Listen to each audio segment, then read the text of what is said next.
A pink Rolls-Royce Cullinan was parked on the side of the street. Leaning against it, a stunningly beautiful girl was on her phone. "Oh my God, Dad, I don't care. I need that limited edition handbag." Something inside me snapped. Fueled by a couple of happy hour beers, my brain went haywire. I stormed over to her, pointing an accusatory finger. "You ungrateful child, so young and already obsessed with brands. And is that any way to talk to your father? Did you finish your homework? What was your ranking on the last midterm?" The girl, phone still pressed to her ear, just stared at me, utterly dumbfounded. A second later, I whipped out my phone. Snap! A perfect picture of her bewildered, beautiful face. I fired off to my group chat. "Leo, guys, my brain just broke. I found a wild, spoiled brat on the street. Leo, kid's young enough to be my daughter, and she's driving a Cullinan. What is this parenting?" The chat was silent for 3 seconds, then exploded. "Mark, class president Leo. Are you insane? That's Vivian Sterling, the most popular girl on campus. Chadwick Jr. Dude, that car belongs to her dad, Robert Sterling, the richest man in California. Sarah, academic rep, it's already all over the campus fizz feed. Vivian Sterling's dad is offering a $10,000 reward for the identity of the concerned citizen who lectured his daughter. Me? That sobered me up real quick. Is it too late to fake amnesia?" Obviously, it was too late. Just as I was about to bolt, a black Mercedes S-Class glided silently to the curb beside me. A chauffeur in a crisp suit and white gloves stepped out. He bowed respectfully. "Mr. Evans, Mr. Sterling would like to see you. He wishes to thank you personally for the education you provided his daughter." My knees went weak. "Sir, this is a misunderstanding. A complete and total misunderstanding. I'd had a few drinks. I thought she was someone else." The driver smiled, a chillingly polite expression. Mr. Sterling insisted. He said he would not be denied the pleasure. "Please." 10 minutes later, I was invited into a private room at an ultra-exclusive club downtown. Seated on a plush leather sofa was a middle-aged man with an imposing presence and a surprisingly warm smile. The one and only Robert Sterling. Next to him, her cheeks puffed out in anger, was Vivian Sterling. Robert Sterling sized me up, a grin playing on his lips. "Young man, you've got some nerve. You're the first person to ever talk to my daughter like that." My blood ran cold. "Mr. Sterling, sir, I am so sorry. I was drunk. I was just spouting nonsense." Vivian stomped her foot. "Dad, look at him. He's just some drunk. Make him apologize to me." But her father waved a dismissive hand, his eyes fixed on me with genuine curiosity. "No need to rush the apology. I'm actually more interested in what was going through your head at the time." Forcing myself to speak, I mumbled, I feel that young people shouldn't be so extravagant. They should learn the value of hard work and humility." Robert Sterling burst out laughing. "Well said. It's not often you find a young person today with the guts to speak the truth." "Me? Vivian, Dad?" Robert Sterling didn't make me pay for anything. He didn't have me roughed up. Instead, he made a proposal that left me completely floored. "Leo, you seem like a man of principle. Vivian has been spoiled rotten by her mother. She desperately needs someone to keep her in line. So, from now on, you will be responsible for supervising Vivian. You will review her monthly allowance requests. Any unnecessary luxury purchases get vetoed immediately. As for salary, how does $10,000 a month sound?" My eyes lit up. Was this for real? Still, I had to play it cool. "Mr. Sterling, I don't think that's appropriate. Vivian and I were—" Vivian shrieked, "I do not agree to this. Dad, you're going to let this nobody control my life." Her father's eyes narrowed. "It's settled. Leo, I want you to show her that same fire you had on the street." And just like that, I, an ordinary, recently graduated guy drowning in student debt, inexplicably became the financial watchdog for a billionaire's daughter. I started my new job the very next day. Vivian wanted to buy a $20,000 limited edition handbag. I sent the request back, denied. Reason: impractical and inappropriate for your status as a student. Suggest purchasing a canvas tote bag for its durability and value. Vivian, absolutely livid, called me screaming. "Leo Evans, are you doing this just to spite me?" I replied calmly, "Ms. Sterling, please be mindful of your tone when addressing your watchdog. Otherwise, I may have to deny next week's Frappuccino budget as well." "Vivian," She brought in her friends for backup. Brittany, a blonde in a designer tracksuit, sneered. Well, look what we have here. Who's this broke loser who thinks he's a big shot? I opened my ledger. Ms. Miller, my records show you borrowed $3,000 from Ms. Sterling last week for concert tickets, with a promise to repay in 3 days. That payment is now overdue. Would you prefer to settle this via Venmo, or should I contact your father? Brittany's face went pale. She shut her mouth. Tiffany, another friend, chimed in sarcastically. It's Vivian's family money. What right do you have to control it? I smiled sweetly. My authority, as granted by Mr. Sterling, includes flagging friends who may be a negative influence on Miss Sterling. Would you like me to call him right now and explain the situation? Tiffany's expression flipped instantly. Oh my God, I was just kidding. Lighten up. Vivian looked like she was about to faint from sheer rage. The billionaire was thrilled with my performance. With a single phone call, he upgraded my watchdog position to full-time lifestyle manager. I wasn't just in charge of her spending anymore. I had to manage her studies, her schedule, and make sure she didn't start dating the wrong kind of guy. Vivian completely lost it, but her father gave me the nuclear option. If she doesn't cooperate, cancel her supplementary credit card. She seethed with fury, but had no choice but to surrender. The next morning, I rang the doorbell of the Sterling mansion at precisely 7:00 a.m. Vivian answered, wearing a silk nightgown, her eyes barely open. Are you insane?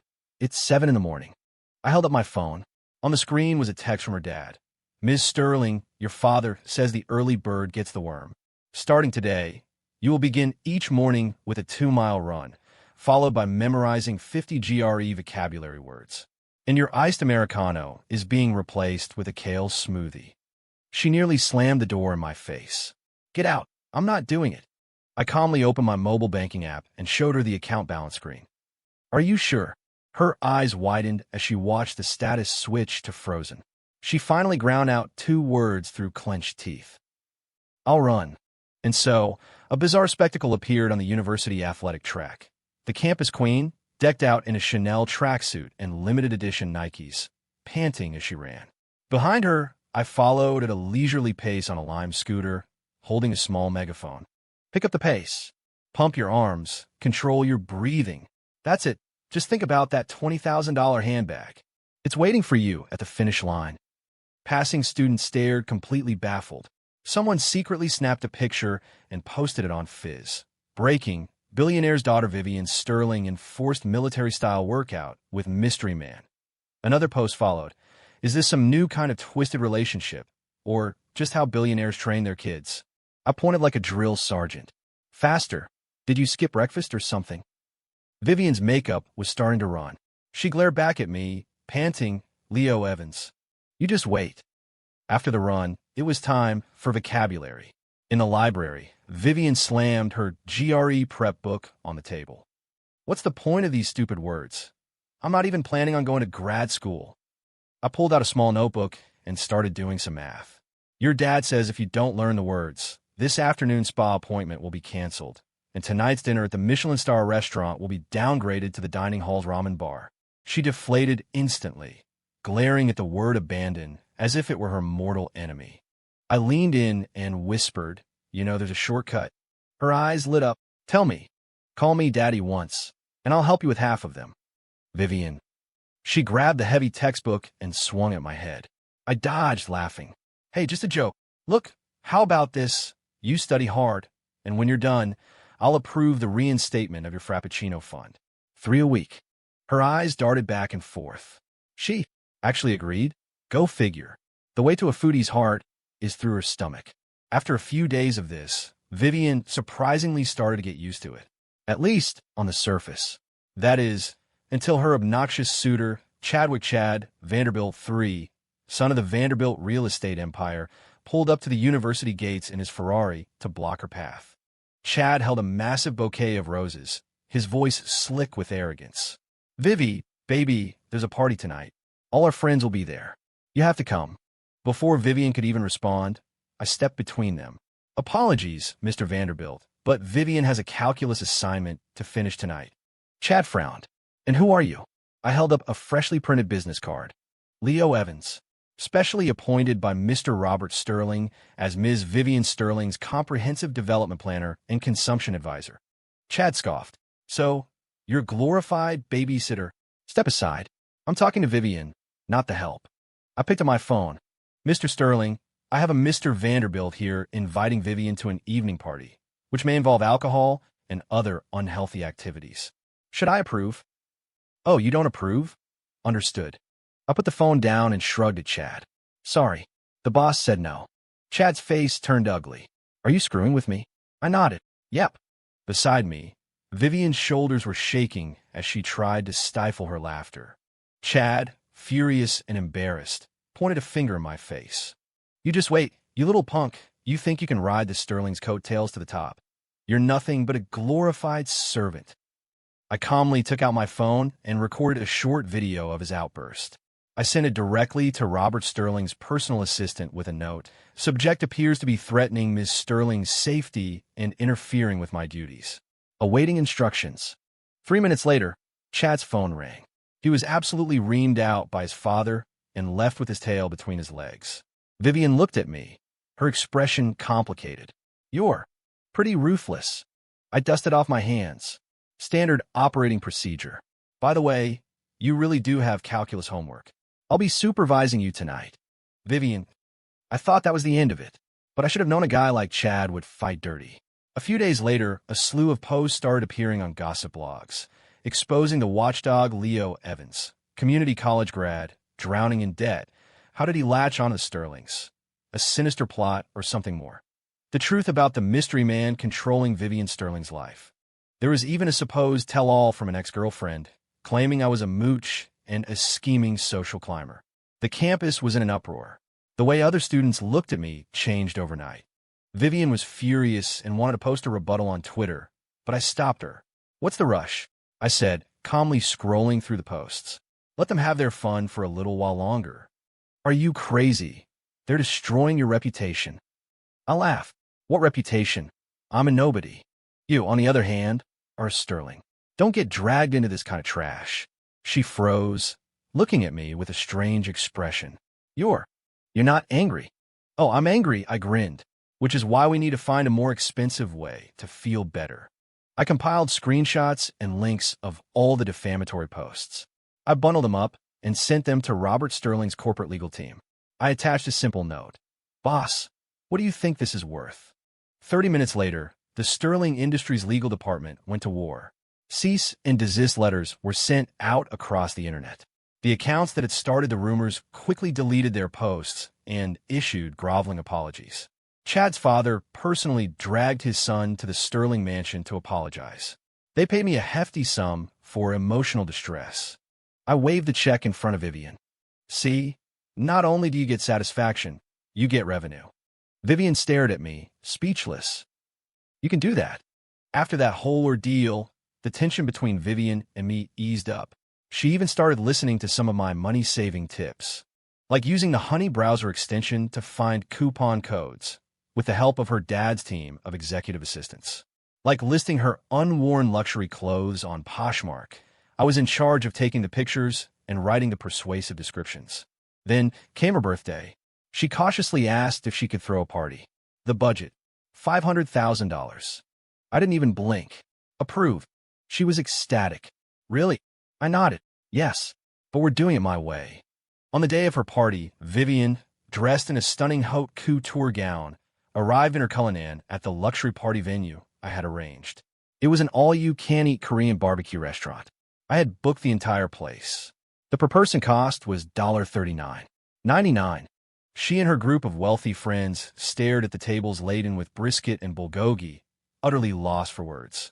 Leo, this is your idea of a party. Vivian was on the verge of tears. I brought out a cake. What's wrong with it? It's lively, everyone gets enough to eat, and it's not wasteful. Look, I blew up the balloons myself, hung the streamers, and the music is streaming from my phone. The money we save, I handed her a check, has been donated, in your name, to an inner-city youth program. Now that makes for a meaningful birthday. Her friends looked at each other, stunned. Then, one of them started to laugh, and soon they were all laughing. Vivian looked at me, her eyes sparkling, and finally let out a snort of laughter herself. "You are unbelievable."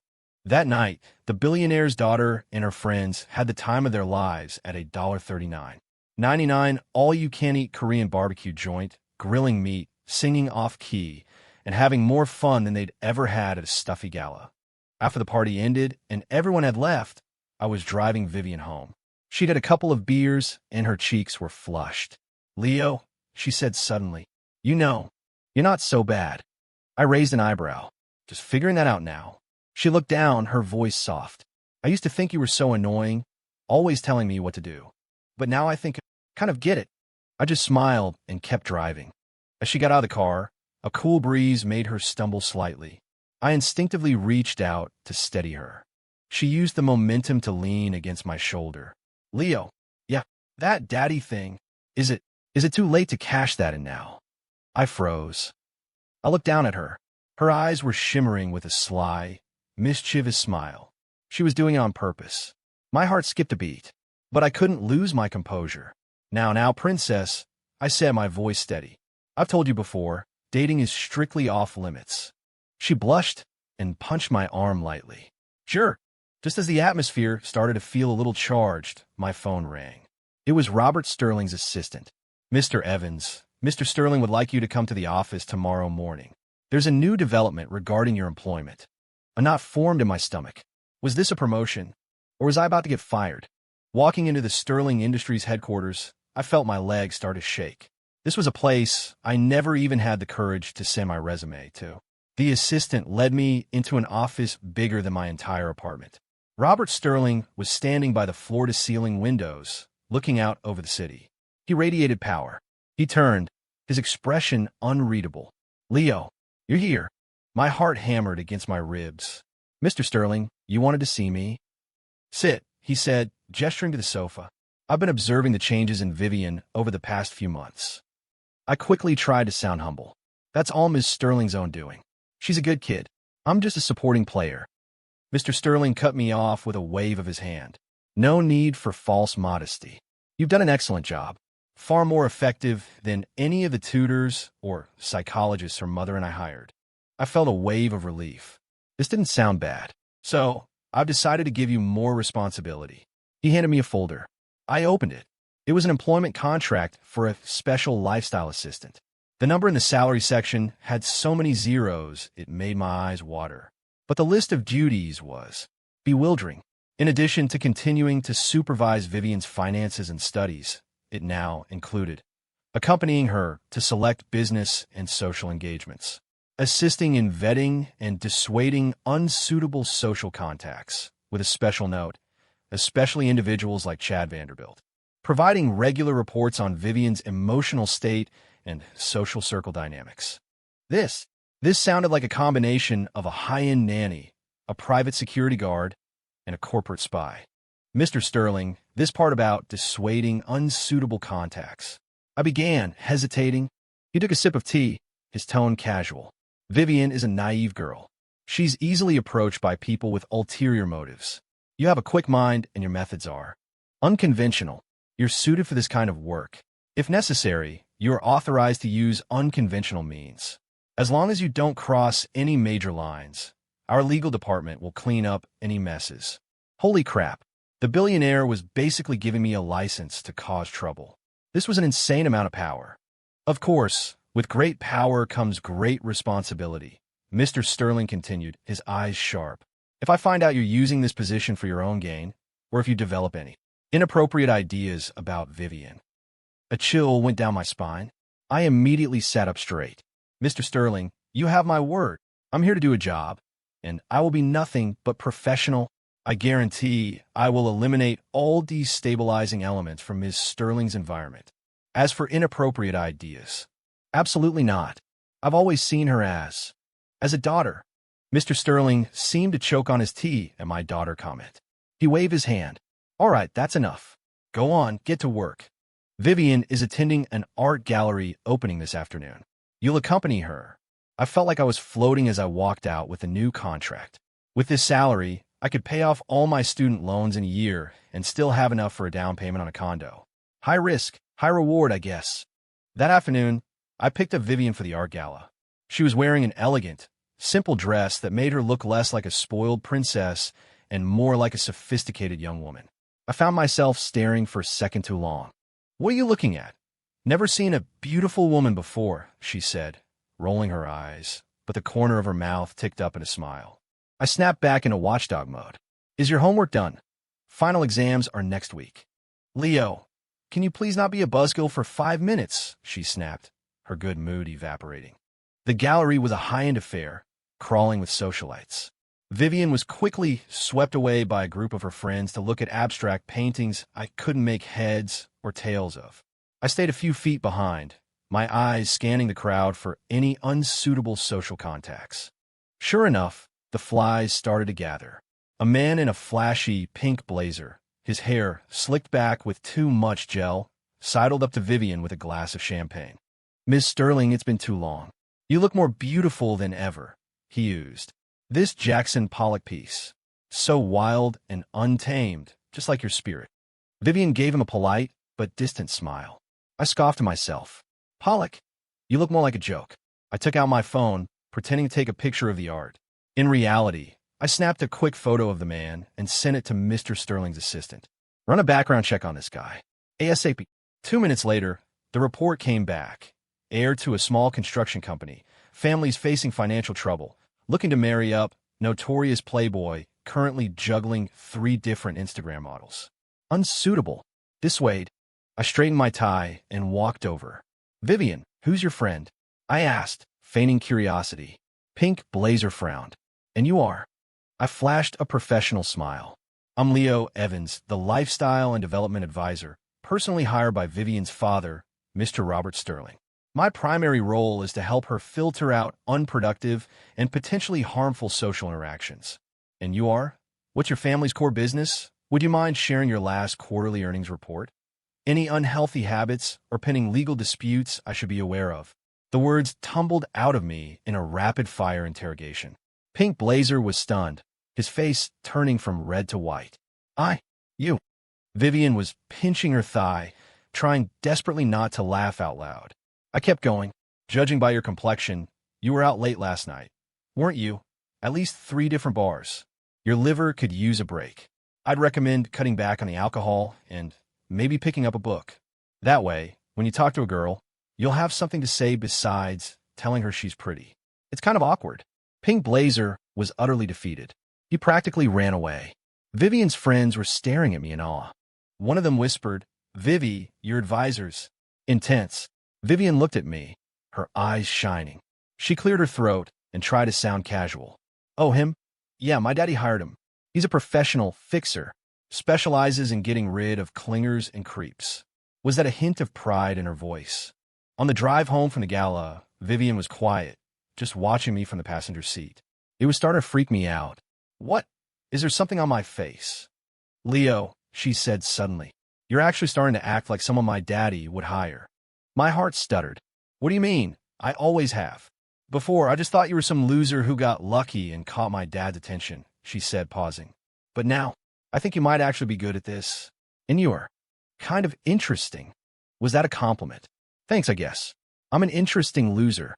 She laughed, then leaned a little closer, her voice dropping to a conspiratorial whisper.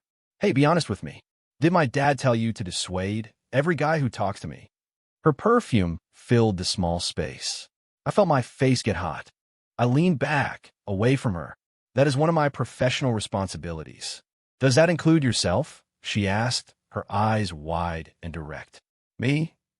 My heart hammered against my ribs. This girl was testing my professional boundaries. I immediately put on my stern, fatherly expression. "Ms. Sterling, please watch your tone. I am your supervisor, your advisor, your fixer. I am not one of your potential suitors. You say one more thing like that, and I'm cutting your allowance for the next month." Vivian blinked, stunned. Then her cheeks puffed out, and she slumped back in her seat. "Fine, cut it. You're a boring old man. No wonder you're single." She turned to stare out the window, ignoring me. I let out a breath I didn't realize I was holding. My palms were sweating. This job was getting more and more complicated. I wasn't just fending off wolves from the outside. I had to deal with the princess in the castle, trying to stage a coup. This billionaire salary was definitely hard-earned. Finals week arrived, and my job as a supervisor went into overdrive. The library became our battleground. Vivian sighed dramatically over her calculus textbook, her eyes filled with a level of despair usually reserved for tragic heroines. Leo, I don't get this problem. Leo, I feel dizzy. I think I have low blood sugar. I need a piece of chocolate for energy. Leo, can we please take a break? Just 10 minutes. I need to scroll through Instagram. I remained impassive, tapping a pen against the table like a metronome of doom. Ms. Sterling, focus. If you can't solve this integration problem, you'll have to wear last year's dress to the charity gala next week. That was her kryptonite. She let out a pained groan and slumped back over her notes. Watching her struggle, a small, dark part of me was actually enjoying this. So this is what it felt like to be a dad. It was kind of a power trip. To motivate her, I even created a study points chart and taped it to her bedroom wall. Completing a task earned her points, which could be exchanged for privileges like a frappuccino or an hour of video game time. Failure to complete tasks resulted in deductions. Vivian became obsessed with earning points. When her friends called to invite her shopping or to the spa, she would tearfully decline. I can't. My tutor Leo won't let me. I'm almost out of points. Her friend shrieked through the phone. Vivi, are you being PUA'd? I took the phone from her. Ms. Miller, I heard you failed 2 of your midterms last month, I said calmly. Would you like me to create a study plan for you as well? The line went dead. Vivian gave me a thumbs up. You're a monster. The exams finally ended. Vivian looked like she had been through a war. But when the grade came back, she had passed everything. She even got a C in calculus, which for her was a monumental achievement. She held the transcript, her hands trembling. The first thing she did was take a picture and send it to her dad. Then she turned to me, beaming. Leo, I did it. I didn't fail anything. Quick, give me 100 points. I want to redeem them for a 3-day vacation. I'm going to the beach. I'm buying a new bikini. I pulled out my phone and tapped on a calculator app. Congratulations. However, according to Article 27 of the Vivian Sterling Daily Conduct and Performance Guidelines, significant academic improvement is rewarded with 50 points.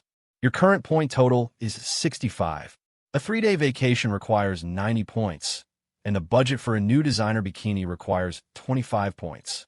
You have insufficient funds. Vivian. She lunged for my phone. I don't care. I'm going. Give me an advance. I dodged her easily. No credit. However, you could choose to complete a few bonus tasks to earn points quickly. What kind of tasks? She asked, her eyes narrowed with suspicion. For example, personally making your father a cup of tea earns you 10 points.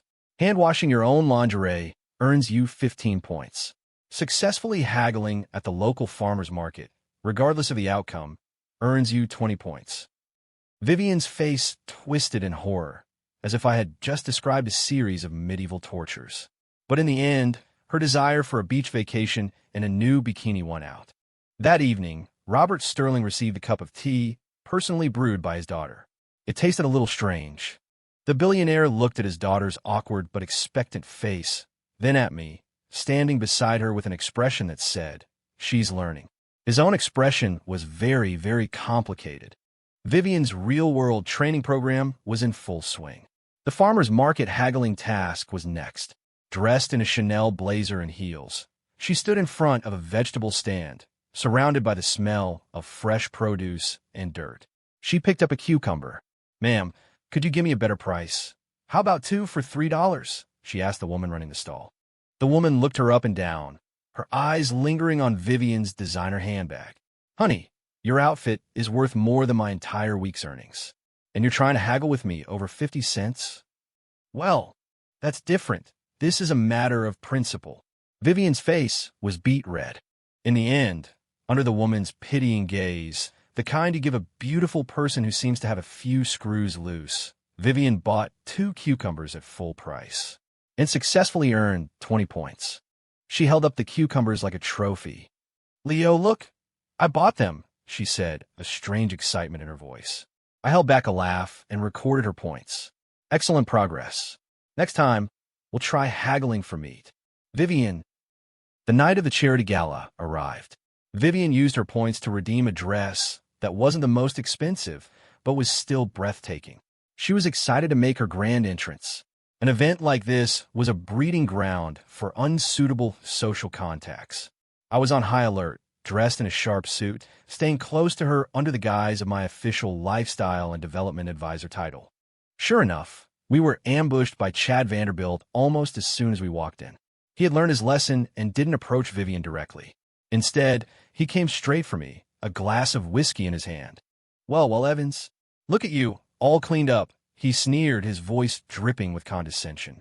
"How does it feel, being the Sterling's little pet?" I smiled. "It's great.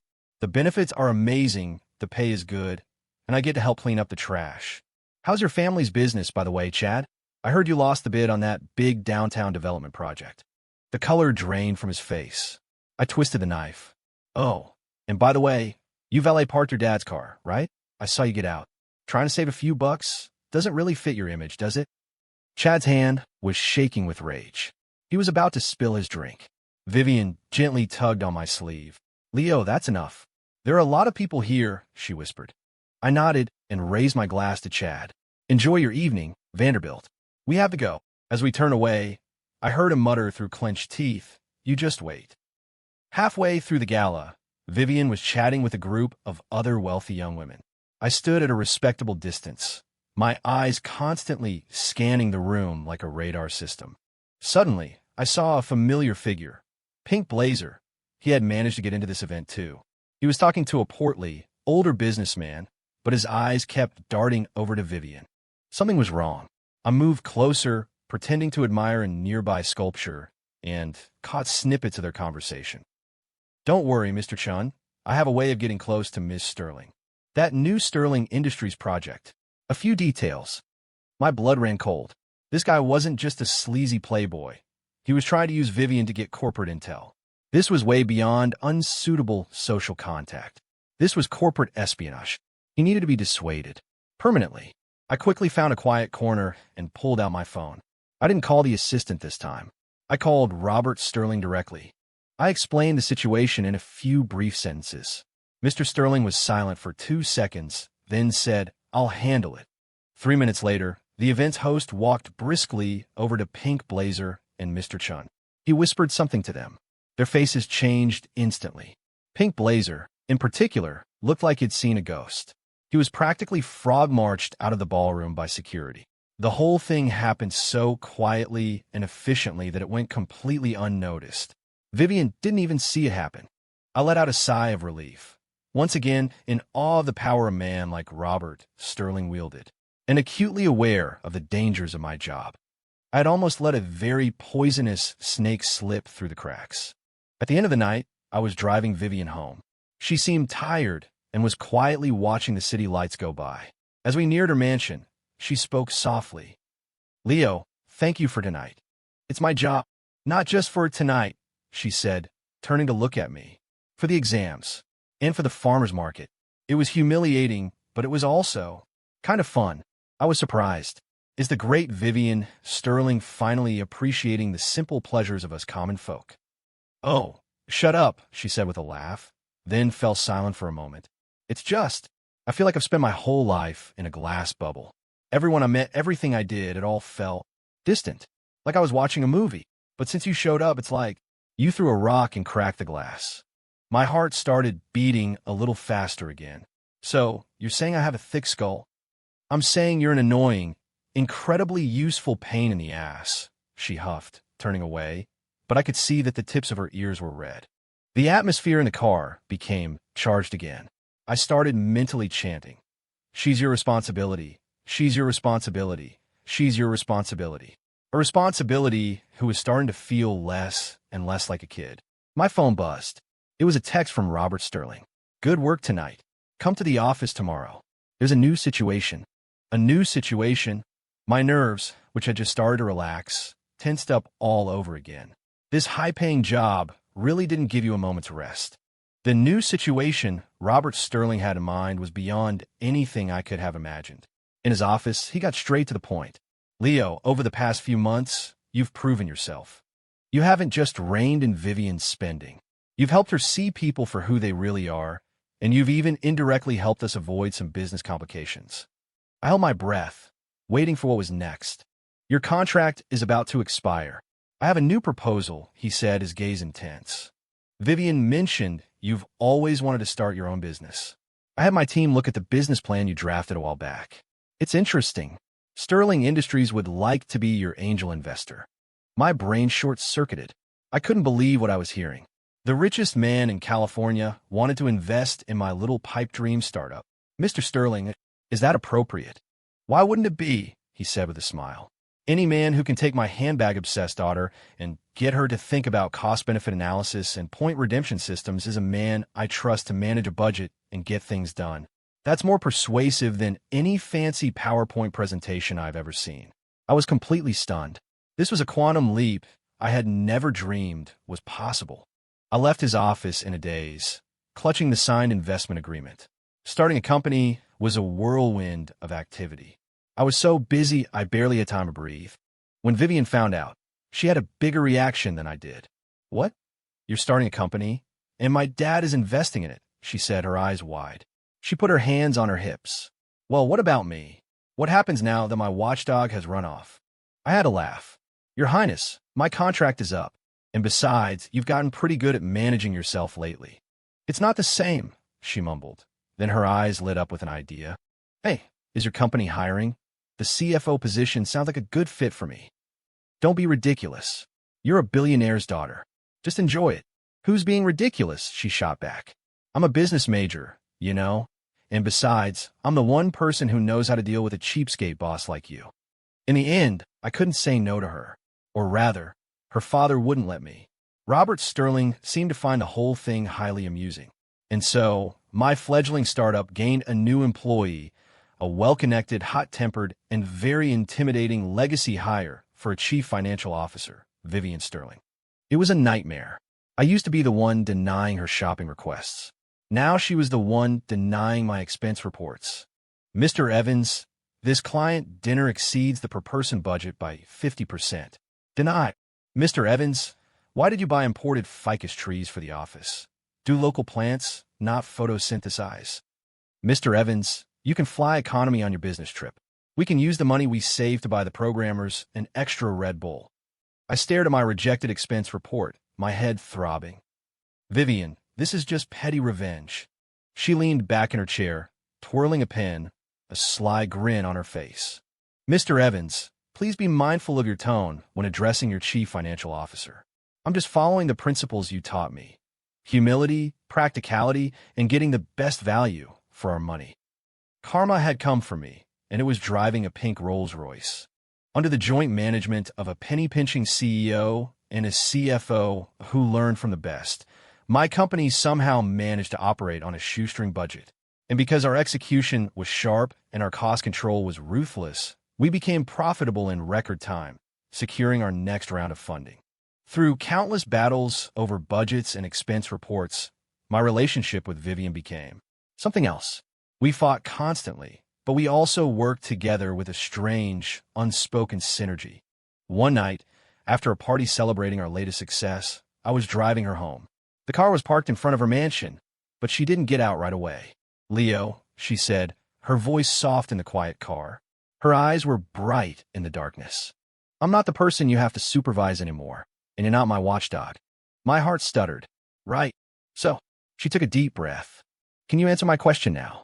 Does your job as a fixer still include getting rid of yourself? I looked into her eyes. There was no trace of the spoiled princess or the playful tease. She was just looking at me, earnest and a little nervous. Game over. The dad act had crumbled. I heard my own voice, sounding a little shaky. The rules are made to be broken. For this particular unsuitable contact, I think. I can make an exception. Her eyes lit up, as if they had just been filled with stars. Everything after that just fell into place. At our wedding, the officiant asked the traditional question, who will be in charge of the finances in this marriage? Vivian and I looked at each other, and, at the exact same moment, both of us raised our hands. The guests were silent for a second. Then the room erupted in laughter. Our friends who knew the whole story were practically crying with laughter. The officiant was completely bewildered. I'm sorry, what's happening? I took the microphone, looking at my new wife with a mixture of exasperation and adoration. It's just force of habit, I explained. She handles the approvals, I submit the requests. You can't mess with the workflow. Vivian snatched the microphone from me, grinning triumphantly. That's right, and you'd better remember it. Mr. CEO, from now on, I expect your personal allowance request to be filed with detailed justifications. In the front row, Robert Sterling was laughing the loudest of all. End.